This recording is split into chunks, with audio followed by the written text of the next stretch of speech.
नमस्कार दोस्तों, आप सभी का स्वागत है।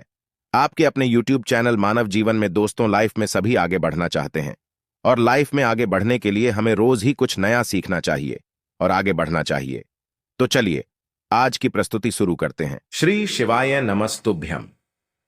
हर हर महादेव। दोस्तों, आप सभी लोग जानते हैं कि 19 नवंबर 2024 यानी मंगलवार को पड़ रही है मार्गशीर्ष महीने की चतुर्थी तिथि। और दोस्तों, ये वो चतुर्थी तिथि है जो मार्गशीर्ष महीने में पड़ने वाली सबसे बड़ी तिथि है, क्योंकि यह मंगलवार के दिन पड़ रही है और इसका बहुत ही बड़ा और विशेष महत्व होता है। पूज्य गुरु जी ने कहा है कि अगर कभी भी मौका लग जाए और मार्गशीर्ष महीने की चतुर्थी तिथि मंगलवार को पड़ जाए तो आप लोगों को 11 चावल के दाने का उपाय तो अवश्य ही करना चाहिए। इन दोनों का संयोग बहुत ही कम आता है। इसी के साथ में गुरुजी ने अपनी शिव पुराण कथा में बताया है कि इस दिन आपको 11 चावल दाने का उपाय तो आपको अवश्य ही करना चाहिए, क्योंकि ऐसा दिन पूरे साल में सिर्फ एक ही बार आता है। और दोस्तों, आप सभी लोग जानते हो कि मंगलवार का अगर सबसे बड़ा कोई उपाय है तो वो 11 चावल के दाने वाला उपाय है। तो दोस्तों, इस मंगलवार के दिन आप लोगों को इस 11 चावल के दाने वाले उपाय को जरूर करना है। बहुत सारे लोग होंगे जिन लोगों ने इस उपाय को ना किया हो, मतलब पूरा साल निकल गया, उन्होंने किसी भी दिन इस 11 चावल के दाने वाले उपाय को ना किया हो। पर दोस्तों, आपके पास एक आखिरी मौका बचा हुआ है जो कि 19 नवंबर के दिन है। तो इस दिन आप लोगों को इस वाले उपाय को जरूर कर लेना है। भले ही आपने पूरे महीने भर इस उपाय को ना किया हो, पर अगर आपने इस मार्गशीर्ष महीने के मंगलवार चतुर्थी के दिन अगर इस वाले उपाय को कर लिया तो आपको इस उपाय को करने का वो फल मिलेगा जिसकी आपने कभी कल्पना भी नहीं करी होगी। इसीलिए आप लोग इस वाले उपाय को एक बार जरूर कर लेना है, ताकि आप लोगों के हाथ से यह मौका ना जा सके और आपको इस उपाय को करने का फल मिल सके। दोस्तों, यह उपाय पंडित जी ने अपनी अभी की ही श्री शिव महापुराण की कथा में बताया है, जिस उपाय को आज हम आपको बहुत अच्छे से समझाने वाले हैं। इस वीडियो को देखने के बाद इस उपाय को समझने के लिए आपको कोई और वीडियो को देखने की जरूरत नहीं पड़ेगी। तो चलिए दोस्तों, उपाय को शुरू करते हैं।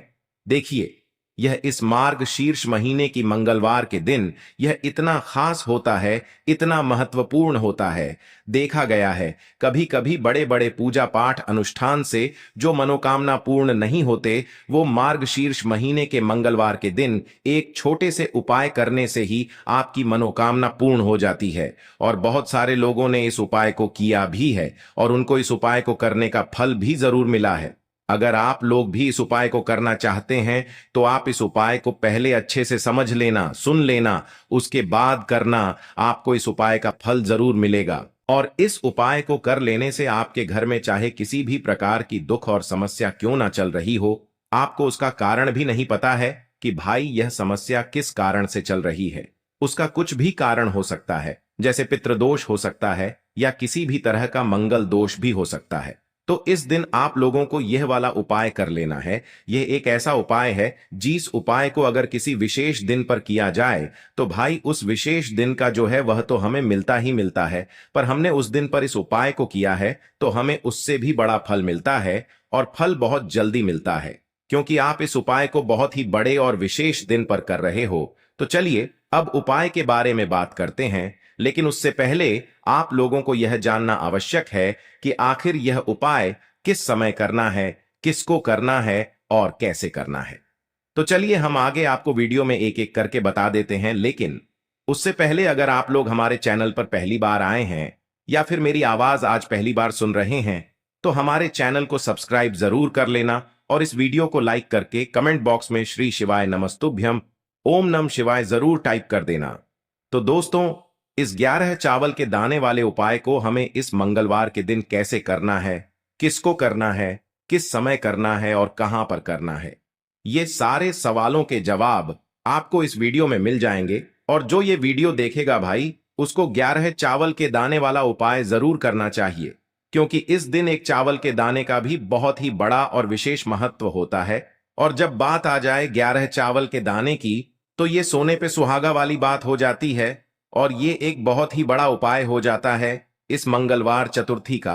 तो अब दोस्तों, इस 11 चावल के दाने वाले उपाय को आखिर करना किसको है, सबसे पहले हम लोग वो बात जान लेते हैं। तो देखो, घर की जो बड़ी माताएं बहनें होती हैं, उन माताओं बहनों में से कोई भी एक बड़ी माता बहन इस वाले उपाय को कर सकती है। और दोस्तों, अगर आप चाहें तो अपने घर में से सभी सदस्यों को भी इस उपाय को करवा सकते हैं। अगर किसी व्यक्ति की खुद की कोई मनोकामना है, खुद की कोई दुख और परेशानी है जो कि वह अपने लिए ही करना चाहता है इस वाले उपाय को, तो वह खुद अपने लिए भी कर सकता है। बाकी अगर कोई घर में से ऐसा है जो कि अपने पूरे घर परिवार की सुख और शांति के लिए ये वाला उपाय करना चाहता है, तो भाई वह भी कर सकता है, उसमें भी कोई दिक्कत वाली बात नहीं है। कहने का मतलब यह है कि इस उपाय को हर एक सदस्य भी कर सकता है और पूरे घर परिवार के सदस्य के लिए घर की बड़ी माताओं बहनों में से कोई एक माता बहन भी कर सकती है। माताएं बहनें अगर घर में उपस्थित न हो या वो यह वाला उपाय न कर पा रही हो, तो फिर घर का कोई बड़ा सदस्य भी इस 11 चावल के दाने वाले उपाय को कर सकता है, चाहे फिर वह पुरुष ही क्यों ना हो, उसमें कोई भी दिक्कत वाली बात नहीं है। अब दोस्तों, इस 11 चावल के दाने वाले उपाय को हमें करना कहां पर है? हमें इसे शिव जी के मंदिर में जाकर करना है। बहुत सारे लोग प्रश्न करते हैं हर एक उपाय को करते समय, क्या हम इस उपाय को घर पर कर सकते हैं? तो इस वाले उपाय को आप घर पर नहीं कर सकते हो। इस वाले उपाय को करने के लिए आपको शिव जी के मंदिर ही जाना पड़ेगा। उसके बाद में दोस्तों, जो अगला प्रश्न निकल कर आता है वो यह आता है इस उपाय को लेकर कि आखिर इस उपाय को हमें किस समय करना है, सुबह के समय करना है कि शाम के समय करना है। तो देखो, इस वाले उपाय को आप लोग सुबह के समय भी कर सकते हो और शाम के समय प्रदोष काल में भी कर सकते हो। अब अगर आप पूछो कि भाई सबसे उत्तम समय कौन सा रहेगा इस 11 चावल के दाने वाले उपाय को करने का, तो हम आपसे बस यही कहेंगे कि इस उपाय को आप सुबह के समय करेंगे तो ज्यादा बेहतर होगा। बाकी अगर प्रदोष काल शाम के समय भी करेंगे तो भी अच्छा होगा, उसमें कोई भी दिक्कत वाली बात नहीं है। तो अब दोस्तों, जो अगली सबसे बड़ी और महत्वपूर्ण बात आती है वो यह आती है कि सुबह अगर हम उपाय को करेंगे तो हमें कितने बजे से लेकर कितने बजे तक के बीच में करना है, और शाम के समय प्रदोष काल में करेंगे तो हमें कितने बजे से लेकर कितने बजे के बीच में करना है। तो देखो, सुबह जितनी जल्दी हो सके आप उपाय को करने की कोशिश करना। बाकी अगर किसी कारणवश लेट भी हो जाओ, थोड़ी देर भी हो जाए, तो 10 या 11 बजे तक भी आप उपाय कर लेना, पर 12 बजे से ज्यादा देरी न हो। ठीक है, इस बात का ध्यान रखना। उसके बाद में दोस्तों, अगर शाम के समय प्रदोष काल की बात करें, प्रदोष काल का जो समय है होता है वो शाम के 6 बजे से शुरू हो जाता है। मतलब शाम के 6 बजे से लेकर 7 बजे के बीच का जो समय होता है, यह समय प्रदोष काल का समय होता है। पर अभी जो मौसम चल रहा है, इस मौसम में जो है शाम बहुत देरी से होती है। तो आप इस उपाय को 7 या 8 बजे के बीच में भी कर सकते हो। मतलब शाम के 6 बजे से रात 8 बजे के बीच में आप कभी भी इस वाले उपाय को कर सकते हो, उसमें कोई भी दिक्कत वाली बात नहीं है। अब दोस्तों, यहां पर इस उपाय को लेकर एक और सबसे बड़ी बात यह निकल कर आती है कि इस 11 चावल के दानों को हमें लेना कहां से होता है, और हमें इस उपाय को करने के साथ में क्या और कुछ भी सामग्री ऐसी होती है जो शिव जी के मंदिर लेकर जानी पड़ती है। तो देखो, यहां पर हम आपको बता दें, सबसे पहले आप लोग ये जान लो कि यह जो 11 चावल के दाने वाला उपाय है, सिर्फ और सिर्फ आप उपाय की सामग्री लेकर कभी भी शिव जी के मंदिर मत जाना, क्योंकि हमें भगवान के सामने यह नहीं दर्शाना है कि अगर हम भगवान शिव जी के मंदिर आए हैं तो अपने फायदे के लिए आए हैं। तो इसलिए जो भी पूजन सामग्री है उपाय सामग्री है। 11 चावल के दाने, इसके साथ में आपको पूजन सामग्री भी जरूर लेकर जाना है। देखो, अगर सुबह के समय उपाय कर रहे हो तो सीधी सी बात है, 1 लोटा जल तो आप लेकर जाओगे ही जाओगे। वही 1 लोटा जल अगर मिट्टी का जल हो तो बहुत अच्छा रहेगा। मिट्टी का जल कैसे बनाया जाता है, इसके लिए हमने पहले से बहुत सारी वीडियोस बना दी है। आपके पास इस दिन एक आखिरी मौका रहेगा मिट्टी का जल शिव जी पर चढ़ाने का और उपाय को करने का। बहुत बड़ा आपको इस दिन फल मिलेगा। तो इसलिए इस दिन हो सके तो भाई मिट्टी का जल चढ़ाना, तो अपने साथ में कम से कम 1 लोटा जल तो आपको लेकर जाना ही जाना है। अगर मिट्टी का जल नहीं है तो घर का जल भी आप इस्तेमाल कर सकते हो। इसके अलावा जो भी पूजन सामग्री है, देखो 11 चावल के दाने ये अलग आपके रहेंगे, और जो आपकी पूजन सामग्री रहेगी वो अलग रहेगी। पूजन सामग्री में आप जो भी चीज लेकर जाना चाहे वो लेकर जा सकते हैं, उसमें कोई भी दिक्कत वाली बात नहीं है। वहीं अगर हम बात करें शाम के समय की, तो शाम के समय शिव जी पर जल नहीं चढ़ता है, इसीलिए शाम के समय आप लोग एक दीपक तैयार कर लें, जो कि गोल बत्ती का, आटे का, शुद्ध देसी गाय का घी का होगा, है ना। इस बात का आप लोगों को ध्यान रखना है, और इस दीपक को आपको घर से जलाकर नहीं लेकर जाना है, भगवान शिव जी के मंदिर में जाकर ही जलाना है। इस बात का भी आप लोगों को ध्यान रखना है। अब दोस्तों, यहां पर हमें इस बात को समझना है कि यह 11 चावल के दाने हमें लेना कहां से है। क्या हमें दुकान से लेकर आना है, या हमें अपने घर से लेना है, या कहां से लेकर आना है, और कौन से चावल लेना है, क्योंकि चावल भी बहुत प्रकार के होते हैं। तो देखो, इन सभी सवालों के जवाब आप लोग एक बात में सुन लो कि भाई ये जो उपाय है, इस उपाय में आपको ये नहीं देखना है कि भाई कौन से चावल है, कौन से चावल नहीं है। बस जो भी चावल ले रहे हो वो चावल का दाना सबूत होना चाहिए, मतलब साबुत होना चाहिए, टूटा हुआ नहीं होना चाहिए, कटा पिटा नहीं होना चाहिए। ये बात आपको ध्यान रखना है। बाकी आपका चावल बासमती हो या सादा चावल हो या कोई सा भी चावल हो, उसमें कोई भी दिक्कत वाली बात नहीं है। तो सीधी सी बात है कि आपके घर के रसोई घर में जहां पर आप भोजन बनाते हो, वहां पर जो भी चावल आपके उपस्थित हो, उन चावलों में से अपनी एक कटोरी भर लेना, या एक मुट्ठी चावल अलग से निकाल कर रख लेना, क्योंकि हम 11 चावल ही यहां पर इस उपाय में लेने वाले हैं, तो हमें यह चावल के दाने गिनकर निकालने पर डढ़ेंगे। इस बात का आप लोगों को ध्यान रखना है। तो अपने उस चावल की कटोरी में से या चावल में से 11 ऐसे चावल के दाने आप लोग निकाल लो, जो कि टूटे हुए ना हो, कटे पिटे ना हो, जिनमें कोई दाग ना लगा हुआ हो, है ना। अच्छे साबुत चावल के दाने 11 दाने आप लोग निकाल कर रख लो, और इन्हें किसी भी एक कागज की पुड़िया में या किसी एक छोटी सी कटोरी में आप लोग रख लो, ताकि यह सुरक्षित रहे, आपके एक भी चावल का दाना इधर उधर ना हो, और आपका उपाय भी पूरा अच्छे से हो जाए। तो भाई, जैसे ही आपका उपाय की जो सामग्री है, 11 चावल के दाने ये तैयार हो जाते हैं, उसके बाद मैं आपको जो भी अपनी पूजन सामग्री है, सुबह के समय कर रहे हो तो एक लोटा जल या पूजन सामग्री जो लेकर जाना चाहो उसकी भी तैयारी कर लेना। और शाम के समय जा रहे हो तो भाई अपना जो दीपक है उसे तैयार कर लेना, ठीक है। और उपाय को करते समय शुद्धता का विशेष रूप से ध्यान रखना, ठीक है। सुबह सुबह स्नान करने के बाद ही उपाय को करने की आप लोग तैयारी करना। उसके बाद अगर शाम के समय की बात करें, तो शाम के समय आपको स्नान करने की जरूरत नहीं है, पर शुद्धता का ध्यान रखना है। आपको स्नान तो नहीं करेंगे, आप हाथ मुंह धोकर भी इस वाले उपाय को शाम के समय प्रदोष काल में कर सकते हैं, इसमें कोई दिक्कत वाली बात नहीं है।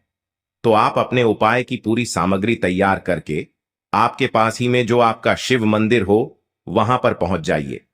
सबसे पहले शिव मंदिर में जाकर आप लोगों को उपाय नहीं करना है, पहले भगवान के दर्शन करना है, भगवान से आशीर्वाद प्राप्त करना है, फिर शिव जी की शिवलिंग के पास में आना है। शिवलिंग के पास में आने के बाद आप जो पूजन सामग्री लेकर आए हुए हैं, जैसे कि सुबह गए हुए होंगे तो एक लोटा जल, और जो भी पूजन सामग्री लेकर आए हैं आप उनसे भगवान शिव जी की पूजन कीजिए। सबसे पहले तो एक लोटा जल ही चढ़ेगा, उसके बाद में आपकी पूजन सामग्री चढ़ेगी। उसके बाद में अगर दोस्तों शाम के समय अगर आप इस उपाय को कर रहे हो, तो अपने साथ में कम से कम एक जो दीपक है गोल बाती का, जो आप अपने साथ में लेकर गए हो, उस दीपक को मंदिर में जाकर अपनी माचिस से जलाना है, और उस दीपक को शिवलिंग के पास में रखना है, ठीक है। इस दीपक को रखने के बाद ही आप लोगों को अपना ये वाला उपाय शुरू करना है। और दीपक को ज्यादा पास में मत रखना, वैसे भी गर्मी पड़ रही है, भगवान शिव जी को आंच नहीं लगनी चाहिए, है ना। तो भाई, जैसे ही आपकी पूजा अर्चना हो जाती है, आप भगवान शिव जी को प्रसन्न कर लेते हैं, उसके बाद में शिवलिंग के पास ही में आप कहीं पर बैठ जाइए, सामने या आसपास जिस जगह पर आपको बैठना हो वहां पर बैठ जाइए, और अपने वह 11 चावल के दाने अपने सामने निकाल कर रख लीजिए, क्योंकि अब यहां पर उपाय को यहां पर करने की आपको तैयारी करना है। और इस तरीके से जब आप उपाय करेंगे, पूजन सामग्री करने के बाद, पूजन अर्चना करने के बाद, तो आपको उपाय का फल बहुत जल्दी और बहुत बढ़ा होकर मिलेगा। तो अपने 11 चावल के दाने अपने सामने निकाल कर रख लेना। और यह जो उपाय है यह आपकी सीधे हाथ की हथेली से होगा, इसलिए इस बात का भी विशेष रूप से ध्यान रखना है। तो सीधे हाथ की हथेली का प्रयोग करके ही आप लोग अपना इस वाले उपाय को करना। पर अपने सामने जो भी आपकी कागज की पुड्डियां है उसको खोल कर रख लो, या कटोरी है तो भाई उसे अपने सामने रख लो और अपने वह 11 चावल के दाने निकाल लो। ठीक है। उसके बाद में दोस्तों अब आपको क्या करना है कि शिवलिंग आपके सामने होगी, तो आपने वह 11 चावल के दाने एक एक करके आपको शिव जी के शिवलिंग के ऊपर चढ़ाना है। कहां पर चढ़ाना है? शिवलिंग के ऊपर चढ़ाना है, और कहीं पर भी नहीं चढ़ाना है।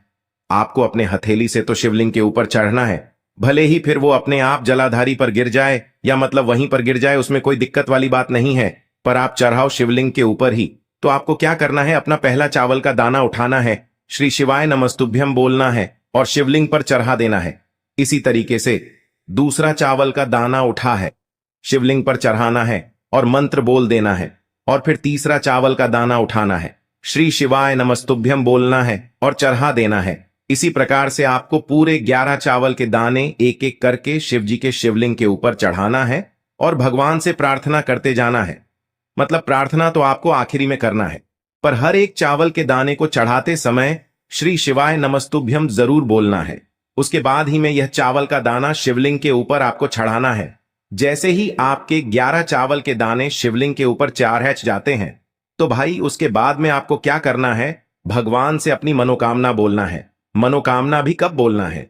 जब आपका 11 चावल का दाना आपके सीधे हाथ की हथेली में हो और आप उसे चढ़ाने के लिए जा रहे हो। श्री शिवाय नमस्तुभ्यम बोलकर उस आखिरी चावल के दाने को शिवलिंग के ऊपर चढ़ा देना और भगवान से फिर अपनी वह मनोकामना बोल देना, जिस मनोकामना के लिए आप लोग अपना यह वाला उपाय कर रहे हो। जिस भी दुख और परेशानी के लिए आप लोग अपना यह वाला उपाय कर रहे हो, उसके बाद में जैसे ही आप अपनी मनोकामना बोल देते हो, आपका यह वाला उपाय पूरा हो जाता है।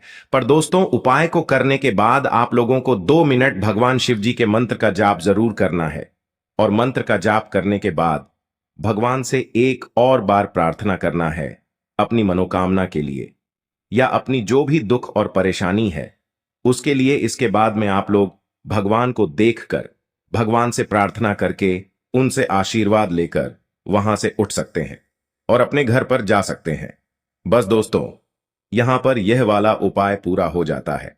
इस तरीके से जो भी व्यक्ति छोटी छोटी चीजों का ध्यान रखते हुए इस 11 चावल के दाने वाले उपाय को करेगा, निश्चित सी बात है उसे उसकी मनोकामना जल्द ही पूर्ण होगी, और जो भी दुख और परेशानी है वो भी बहुत ही जल्दी दूर होंगे। आज के लिए बस इतना ही इस वीडियो में दी गई जानकारी। अगर आपको अच्छी लगी हो तो प्लीज हमारे चैनल मानव जीवन को सब्सक्राइब करें, लाइक करें, और हमारे वीडियो में अंत तक बने रहने के लिए धन्यवाद।